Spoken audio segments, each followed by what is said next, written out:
Alexa, turn on lamp 1. Alexa, what time is it?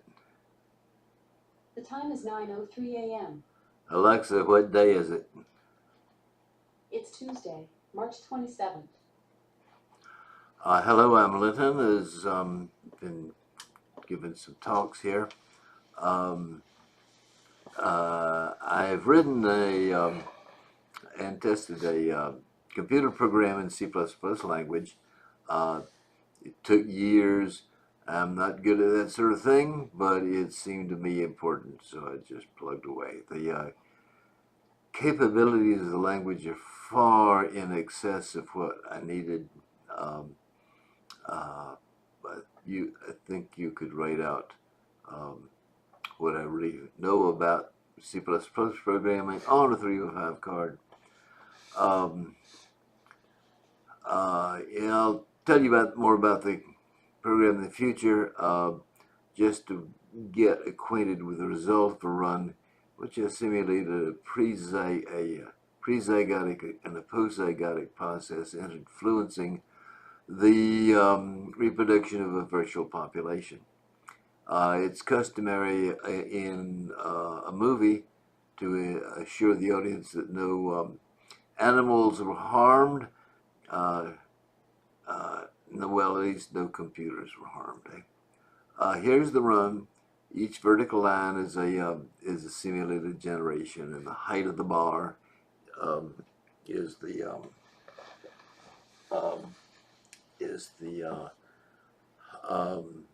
number of offspring in that generation. You can see that the line is noisy. You can see that early on there's a kind of a drop. What we did was we changed along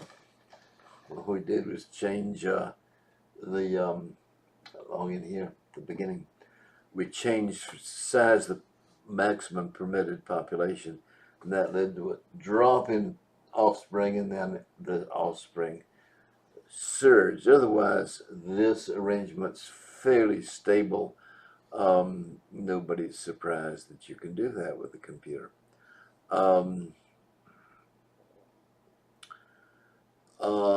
Now then, this is one of the most amazing pieces of work that I've run across. This is, these are mouse plagues, okay? This is Australia. They have counting stations where they count mice, whether there's a plague or not. And as you can see, most of the time, these are different counting stations. Depending on, you can recognize a black triangle and a clear circle. Most of the time, most of the populations are low and stable. Okay. That's the real world data. My sense is that the real mice do a better job of keeping their population in check than my computer does, or my program. The book in which this is published, Mouse and Biomedical Research, is many volumes, and I wish somehow or other this article, The Secret World of Wild Mice, could have more circulation. It's this delightful article, and the authors put together that information. Nobody else has ever done it quite so completely.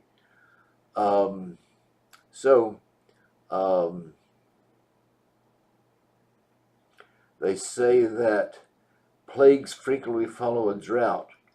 I don't see that here from this data. I don't see a dip followed by a plague.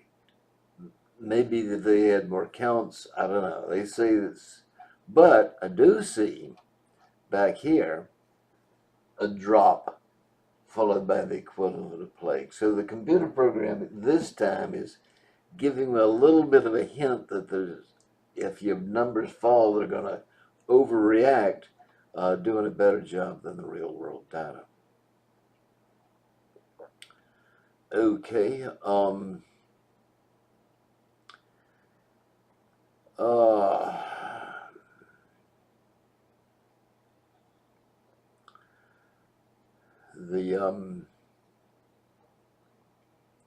if we go on to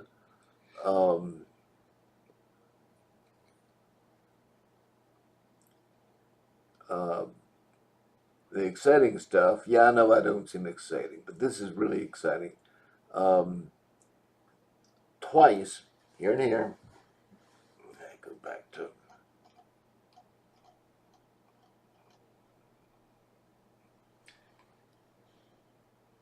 here and here, you get a double spike. You get a plague spike goes up a little bit, then up higher and all, and then it's end of plague. That happens there and there. Yeah, this one, not that one. It looks like it's happening here, but it's not. Those are two different counting stations. Just looks like this looks like Longhouse Valley and all those Asian emperors and dynasties and that sort of thing. So the match between this and Longhouse Valley that's exciting. I'm sorry, that means we are hot on the heels of the mechanism. Haven't told you what the mechanism is yet, but I hope you realize that we're getting there.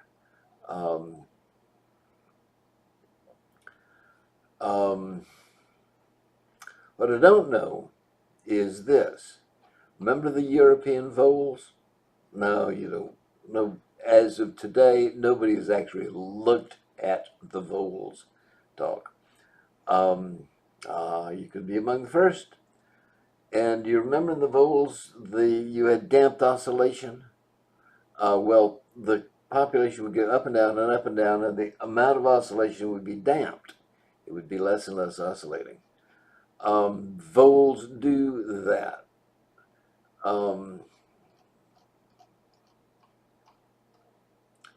I don't see any damped oscillation here.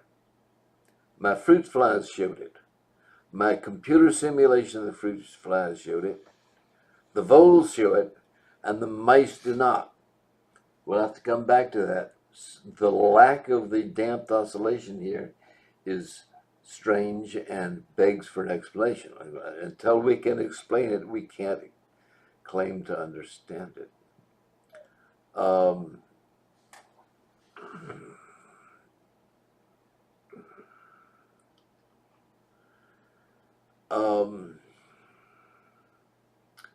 Maybe someday someone will go into my source codes and get it right, the whole thing, the stable population as well as the damped oscillation. Although I can think it would be able to demonstrate damped oscillation. Somebody may give a low, stable, self-regulating population that the Sibley curve promises should be out there.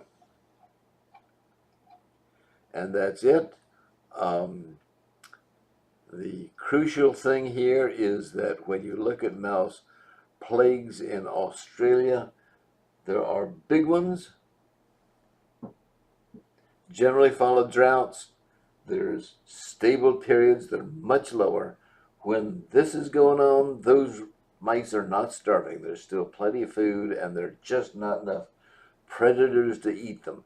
The authors say, well, maybe a disease gets them, but they have no evidence for that. That's just because they run out of ideas. And you know what happens here. And those are the big populations here, but the double peak, we see it elsewhere. We see it many places. And then there's the lack of the oscillation that begs further information. Okay, thank you for coming. Please come back, learn the rest of this.